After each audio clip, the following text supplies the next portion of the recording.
Tenemos un episodio muy interesante el día de hoy y es que no sabes a quién voy a entrevistar. Es una persona que para muchos es un ejemplo a seguir, para muchos es un orgullo de persona y pues definitivamente ha cambiado la vida de muchas personas aquí en Daule. Así que el día de hoy tenemos la emocionante entrevista de nuestro querido alcalde, el doctor Wilson Cañizares. Bienvenido, doctor. Buenas noches. Gracias por la oportunidad. A veces es necesario este tipo de encuentro para que la ciudadanía conozca un poco más de uno. Claro, y es que hay muchas cosas del alcalde que muchos de ustedes no saben. ¿Cómo es la vida de él? Como por ejemplo, cuéntenos un poquito, ¿quién fue Wilson Cañizares en su infancia? ¿Qué hacía? ¿Dónde vivía? Bueno, provengo de un hogar humilde. Estudié en una escuela fiscal, Vicente Piedrahíta se llama. Luego en un colegio fiscal también, Colegio Juan Bautista Aguirre de Daule, de la cabecera cantonal. Provengo de un hogar donde somos 4 hermanos, yo soy el último. El conchito, dicen por ahí. Sí, 3 varones y una mujer. La mujer es la mayor, se llama Lilian. De ahí viene mi hermano Manuel, Arturo y Wilson, el último. Tenía limitaciones económicas en la infancia, pero es indiscutible que fui bien formado por una madre que, gracias a Dios, hace 2 días, el 10 de agosto, cumplió 100 años. Y todavía mi madre se vale por ella misma. Todavía a veces los domingos cocina para tener el gusto de darle de comer a su hijo. Bueno, a todos sus hijos en realidad. Entonces ella nos inculcó desde pequeño el amor a Dios, el amor al trabajo, la solidaridad, el perdón.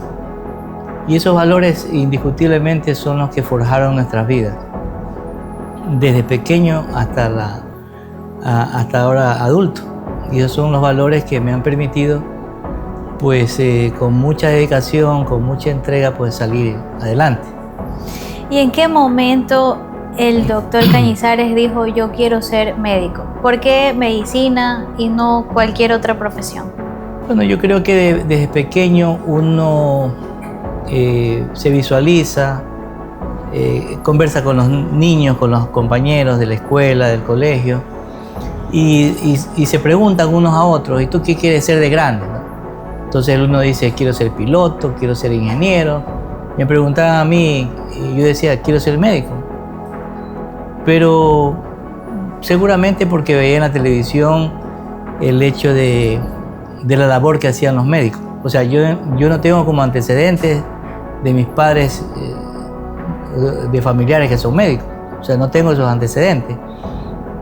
Seguramente yo veía en la televisión el trabajo de los médicos y me gustaba lo que hacían los médicos. Entonces yo cuando ya tenía más o menos 12 años, que estaba en segundo año de colegio, o 13 años, nos preguntábamos, ¿y tú qué quieres ser? Yo decía, quiero ser médico. O sea, desde el inicio siempre quiso ser médico. Sí, incluso hasta los compañeros se burlaban de mí, porque se pensaba que para ser médico se requiere de mucha entrega, de mucha dedicación, de mucho estudio, y que pues es como algo un poco tedioso o como un poco imposible para determinadas personas.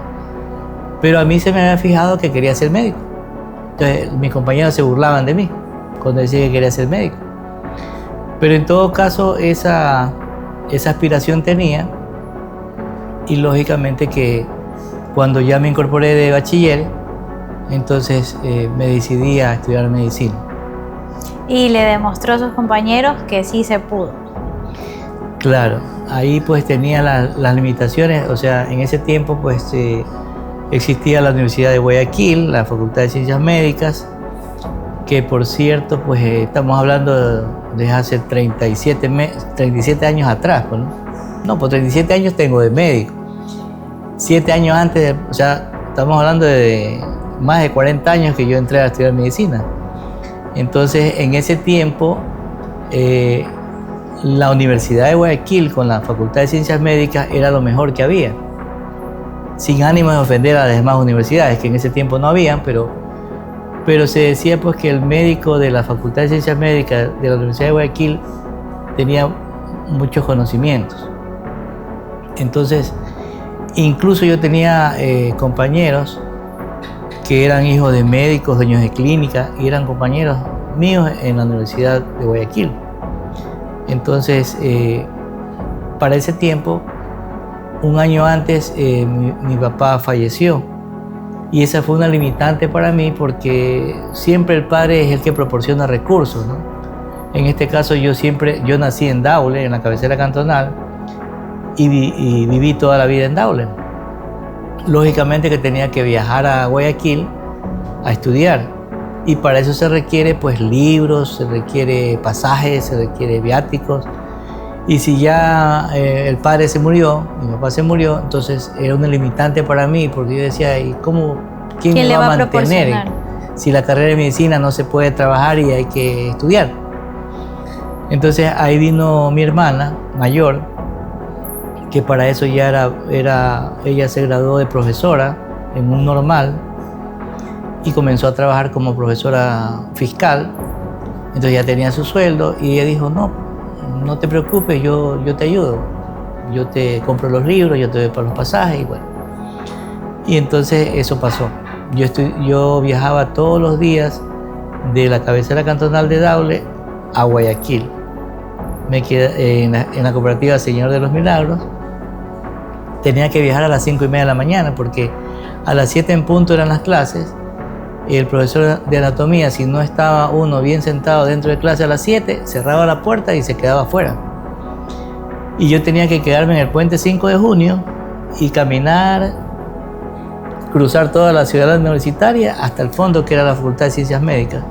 Y lógicamente que uno caminando se demora desde el puente 5 de junio hasta allá siquiera 15 minutos. Claro. O 20. Y yo me imagino que se quedaba todo el día allá, porque yo recuerdo que en ese entonces era todo el día clase tras clase, tras clase, tras clase. Así es, había clase a las 7 de la mañana, después a las 10, después a las 2 de la tarde, después a las 6 de la tarde. Prácticamente uno se quedaba todo el día en la facultad. Claro, yo aprovechaba para estar metido en ese tiempo no había internet, no había teléfono, no había celular. Ahora ustedes tienen la vida fácil porque teníamos que estar en la biblioteca justamente investigando. Ahí sí teníamos que ir a buscar libros, el uno, el otro libro, porque teníamos que preparar materia para el día siguiente dar examen. No solo examen, dar lecciones todos los días. Entonces teníamos que aprovechar el tiempo que teníamos entre clase y clase, y yo estaba siempre metido en la biblioteca, investigando, estudiando, porque al día siguiente tenía que dar lecciones y nos calificaban, entonces era una obligación prácticamente prepararse. Claro, definitivamente la vida de un médico es sacrificante, pero después también el sacrificio da recompensa, ¿no? ¿Verdad? Porque al final del día todo sacrificio y todo lo que uno hace con amor trae recompensas y trae una satisfacción en el corazón. Pero cuénteme, ya que nos contó más o menos de cómo fue su vida estudiantil, ¿en qué momento dijo, bueno, yo quiero ser cirujano? Porque entendemos que es cirujano general de profesión. ¿En qué momento dijo, quiero ser cirujano? Y también en qué momento dijo, ok, quiero ser cirujano, pero también quiero tener una familia. Cuando yo estaba en tercer año de medicina, entonces otro compañero me invitó, de año superior, me invitó al quirófano del Hospital Bernaza en ciertos momentos, y también me llevó a hacer guardia al Hospital Guayaquil, Abel Gilbert Pontón, y también ir al quirófano. Entonces, por eso es que a veces uno dice que hay que aprovechar las oportunidades. Y que el tren solo pasa una vez. Así es. Entonces, mire, de pronto por mi inmadurez o por mi falta de conocimiento, no se me había ocurrido a mí ir a un hospital, porque yo decía, de pronto no me dejan entrar. ¿Cómo usted puede ir a un hospital a un quirófano meterse y ¿quién lo deja? ¿Quién le permite? Entonces, este amigo, qué casualidad, me dijo, vamos, te invito, vámonos al quirófano. ¿Y cómo así? Es que yo tengo otros amigos allá que nos van a dejar entrar. Bueno, me fui con este amigo. Entonces íbamos todos los días al quirófano, al hospital Bernás. Estábamos paraditos afuera del quirófano y al cirujano que iba a entrar, doctor, ¿me permite entrar? Sí, pasa, nos decía. Bien. Cuando no llegaban a tiempo los ayudantes, decía, lávate, vístete, ponte los guantes, ayúdame. Entonces uno pues aprovechaba, estando en tercer año de medicina, ¿no? Metido ya en el quirófano. Por un lado. Y por otro lado, cuando me llevaba a las guardias en el hospital Guayaquil, en las vacaciones entre tercer año y cuarto año, íbamos a hacer guardia. Igualmente, ¿cómo voy a entrar? Pero es que este amigo tenía amigos de años superiores, ¿no? Porque él en su momento, él en su momento como que repitió años y tenía compañeros de más edad que ya estaban haciendo el internado cuando él seguía compañero mío en cuarto año, por ejemplo. Ya, por eso es que él tenía los amigos que estaban ya en el hospital haciendo guardia, pero yo no los tenía, sino él. Claro. Entonces, pero él me llevó a la emergencia, ya tenía la capacidad de entrar y lógicamente que yo sí entusiasmado me iba a la emergencia, a atender, a ver, a la cirugía menor, a coger puntos y todo. Entonces ya usted va una vez, dos veces, tres veces, y ya se hace amigo de todos, y usted, aunque su amigo ya no lo lleve, usted va por cuenta propia. Entonces, el que me entusiasmaba al comienzo, ya después se quedaba, por ocioso, por vago, por perezoso, se quedaba, pero yo aprovechaba, porque ya yo me quedé con los amigos adentro, y yo iba todas las guardias a la emergencia del hospital, o seguía yendo al quirófano en el hospital Bernás. O sea, alguien me enseñó cómo abordar y cómo llegar. Y yo me quedé, lógicamente, el otro ya no iba por perezoso, pero yo me seguí quedando. Entonces ahí vino digamos, la facilidad, o se me abrió el sentido de decir, me gusta la cirugía, yo quiero ser cirujano. Por esas, desde tercer año de medicina más o menos y luego lo continué haciendo todos los días, o sea, todos los años. Tercer año, cuarto año, quinto año, séptimo año. El séptimo año era el año de internado.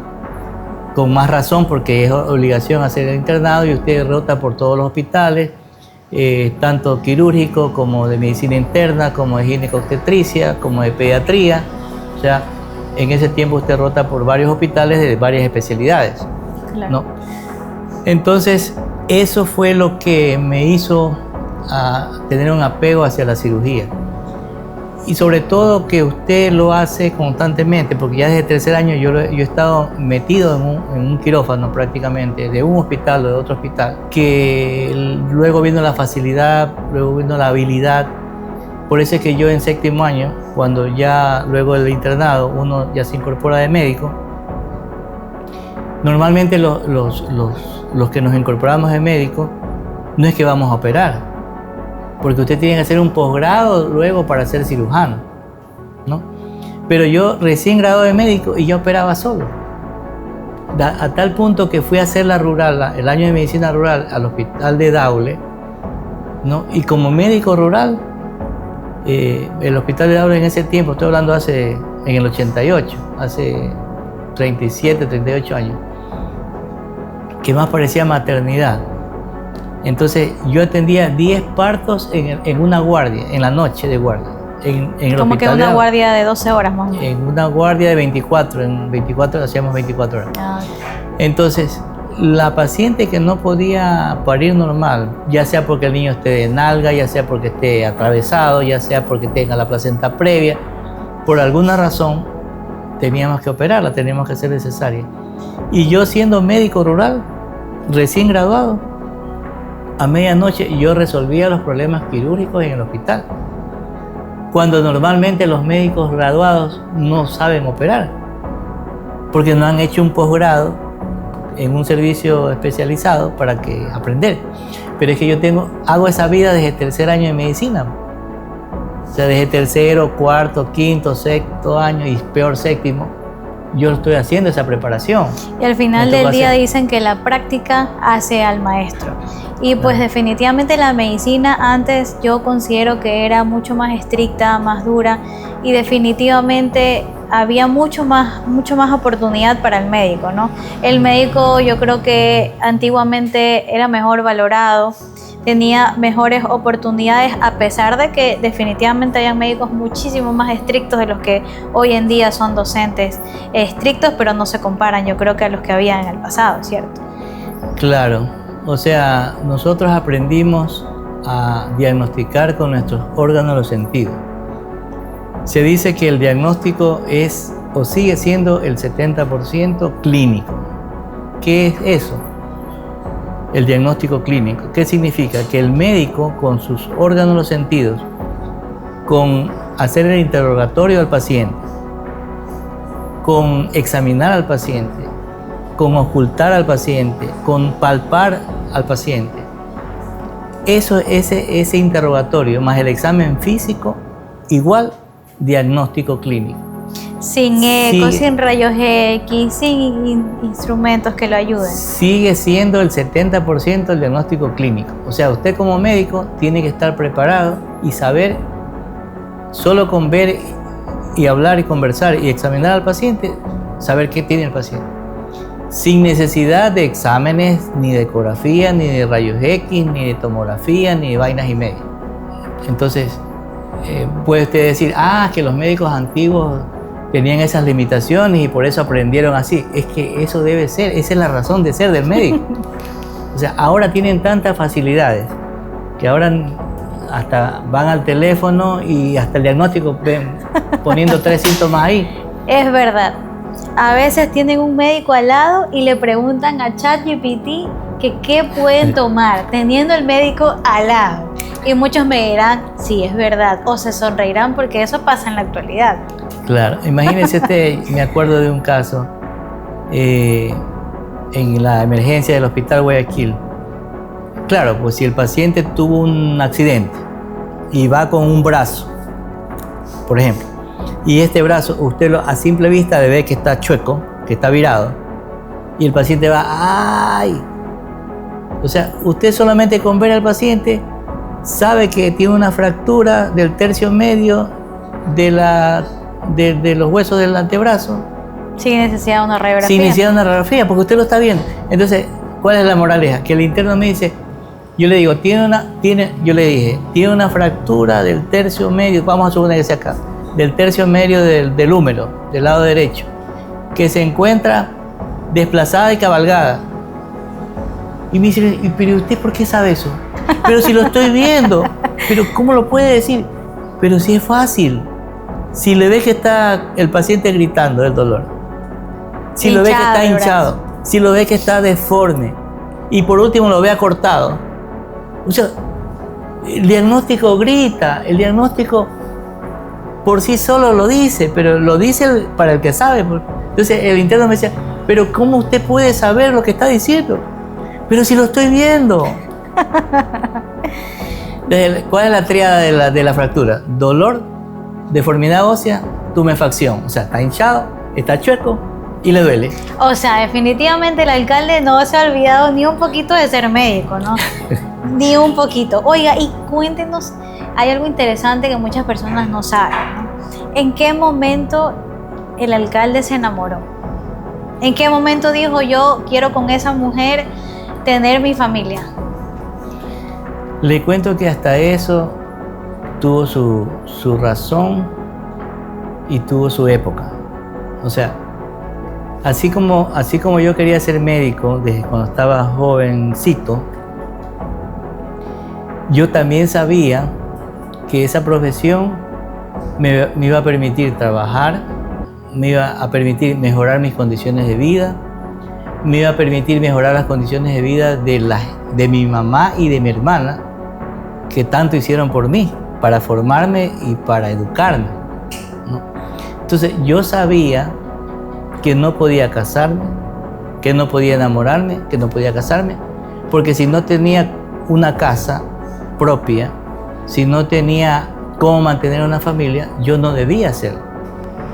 A usted le puede sonar difícil, pero yo sabía que tenía que hacer así, que tenía que tener mi profesión, que tenía que tener trabajo, que tenía que tener casa propia, que tenía que tener un sustento económico, primero para honrar a mi madre y a mi hermana que me habían ayudado, para luego estar pensando en hacer una familia. Entonces, efectivamente, cuando yo me gradué de médico, yo trabajaba en 3 lugares. En el Hospital de Daule, como después de la rural, como residente, en Plan Internacional de Padrinos, que era una ONG en la cual daba medicina comunitaria en los diferentes recintos en la zona rural, y trabajaba privadamente también porque estaba haciendo la rural y ya me alquilé una casa, un piso de una casa para poner mi consultorio e iniciar con una clínica. Entonces yo trabajaba de lunes a domingo y trabajaba día y noche en 3 lugares. Sábado y domingo entraba el sábado al Hospital de Daule a las 8 de la mañana y salía el lunes a las 8 de la mañana. 48 horas de guardia seguido. Y en esas 48 horas de guardia es el que atendía los 10 partos y hacía 2 o 3 cesáreas cada semana que estaba de guardia. De lunes a viernes iba al consultorio privado mío de 8 de la mañana a la 1 de la tarde. A la 1 me recogía el carro de Plan Internacional para llevarme hasta las 6 de la tarde a los recintos. Regresaba a las 6:30. ¿A qué regresaba? No a dormir, regresaba a seguir trabajando en lo privado. ¿Ya? Y otra vez borre va de nuevo, sábado y domingo, pudiendo divertirme como mis amigos. Yo estaba clavado en un hospital haciendo guardia 48 horas seguidas. Entonces, al primer año de trabajo, ya me compré mi primer carrito viejo. Al primer año de trabajo, imagínense. Pero con 3 trabajos, imagínense. Por eso le estoy diciendo. Prácticamente sin vida. Pero así es la vida. El que tiene el deseo de superar, el que tiene el deseo de triunfar, el deseo de sobresalir, el deseo de quedar bien, tiene que sacrificarse. Tiene que hacerlo. Y se puede. A mí me van a decir que no se puede. Claro, si usted lo hizo, sí se puede. Y se puede. Entonces, ahora sí, respondiendo a la pregunta, una vez que ya ya tenía trabajo, tenía mi carrito, tenía mi establecimiento donde trabajar. Después de 3 años de estar en Daule, ¿por qué me reconoce en Daule como el experto en atender partos o hacer cesárea? Porque luego de la rural, trabajé 3 años en el Hospital de Daule, con la rural 4, y en esos 4 años, pues suficiente para que los cientos y miles de pacientes que van a un hospital público conozcan al médico, aprendan a confiar en ese médico y aprendan a decir que él es experto en atender parto o es experto en hacer cesárea. Y ya era la vida pública en el hospital, y cuando no estaba en el hospital es la vida privada también. Y ahí no eran los pacientes, sino también los vecinos, los pacientes, las cuñadas, las hermanas, las tías. Claro, entonces después, al 4.º año ya de esta vida ajetreada, de estar en el hospital, de estar en lo privado y estar con Plan, ahí fue a hacer un posgrado al Hospital Guayaquil. O sea, recién hacer posgrado para tener el título de especialista en cirugía. O sea, cuando ya yo operaba recién graduado. Entonces, pero igual, siempre estuve en hospital y siempre estuve en lo público y en lo privado, siempre, todo el tiempo.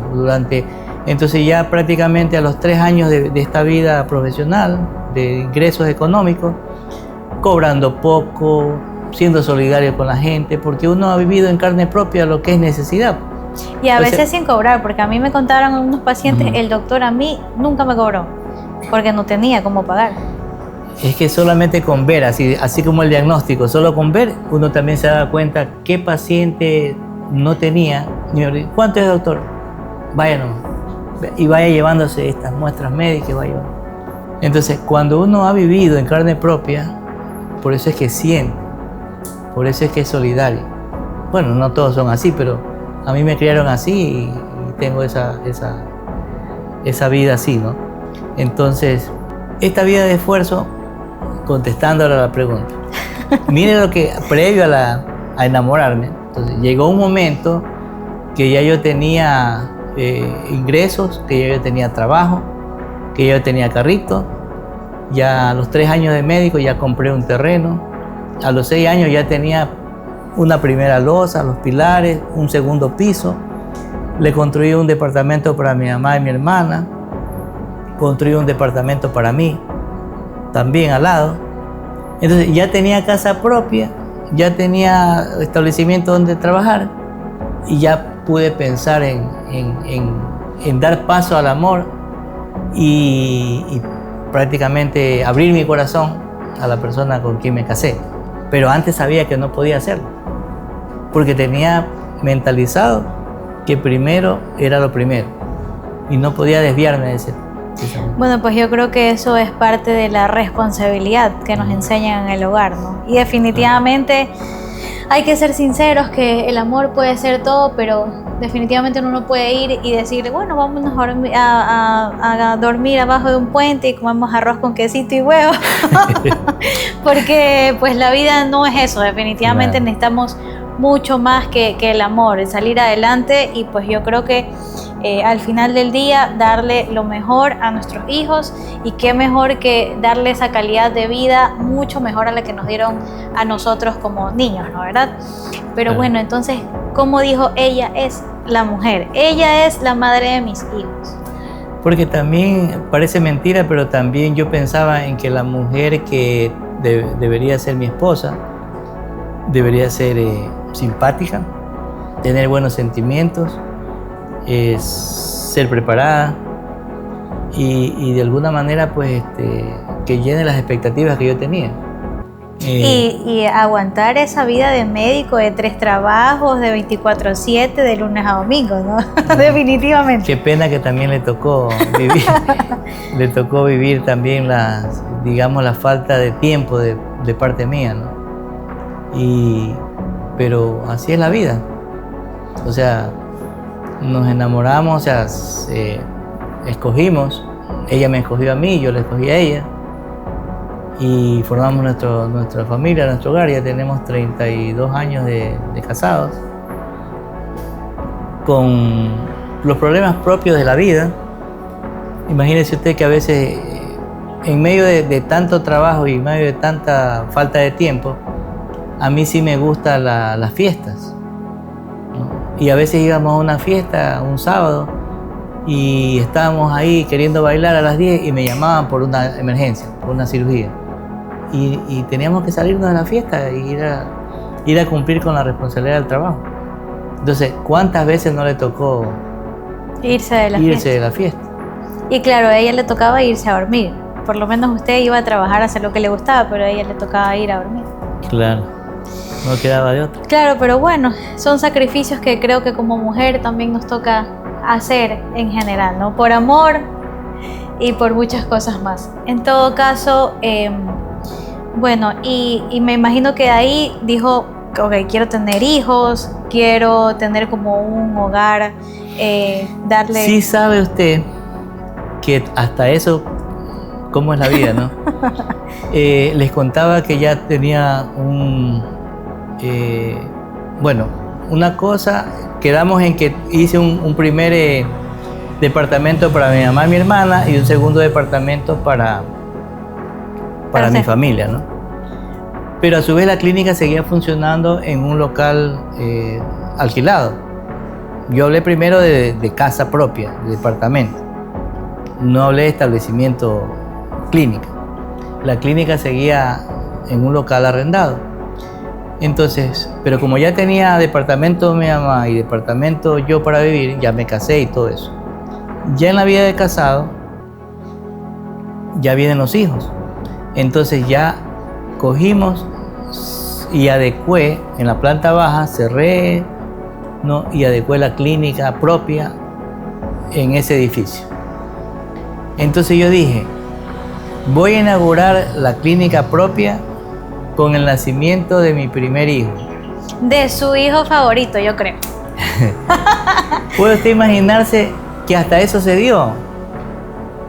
En la último día, pintando, enluciendo, lavando, baldeando, y yo tenía guardia en el hospital del posgrado, en el hospital Guayaquil, y ya estaba en los últimos toques de la construcción, y mi esposa cayó con dolores, y me llaman. Entonces digo, esteriliza el quirófano y yo me voy para allá, que no va a pasar nada, que pasen varias horas con dolores. O sea, hizo esperar a su esposa con dolores ahí. Acostumbrado a atender miles de partos, o sea, para mí no era susto un parto o una cesárea, ¿no? Entonces, lo cierto es que yo me escapé del hospital como un anestesiólogo, porque en los hospitales hay varios, al mismo tiempo hay varios médicos, ¿no? Está el R4, el R3, el R2, el R1, el jefe de cirugía, etc. Entonces pedí permiso, ¿no? Y me escapé en la noche pidiendo permiso y nos venimos a atender. Entonces, el primer paciente atendido en mi propia clínica fue el nacimiento de mi primera hija. ¿Y no le dio como algo ahí el estar sacando a su propia hija? Y eso fue motivo incluso de polémica con mi suegra, porque ella decía, no, pues mi hija tiene que nacer, o mi nieta, en un lugar de pronto con sangre a la mano, por cualquier cosa, por cualquier emergencia. Y eso fue una polémica, porque yo le decía, ¿quién puede atender mejor a mi esposa? ¿Con qué amor, con qué dedicación? Y a mi propio hijo o hija, sino yo. O sea, me impuse y no, yo tengo que atenderla, ya, y prácticamente fue una polémica, pero yo lo hice. Y ella fue la que inauguró la clínica, pero los otros dos también los sacó usted, ¿no, verdad? Claro. O sea, todos sus hijos sacados por usted. Así fue es. La primera persona que los tocó el sacarlo del vientre de su esposa. Así es, sin ningún miedo, sin ningún reparo, en el sentido de la confianza y la seguridad, y sobre todo el sentimiento de por medio. ¿Quién más, con más cariño, con más aprecio, con más amor, que atender a mi esposa y atender a mis hijos que yo? Claro, definitivamente. Y ahora la pregunta que todos queremos saber. ¿En qué momento usted dijo, yo quiero y voy a ser alcalde de Daple? Pero mejor esperamos al segundo capítulo para que no te lo pierdas y realmente puedas saber por qué, en qué momento decidió nuestro alcalde ser hoy en día la persona que es. Así que no te lo puedes perder.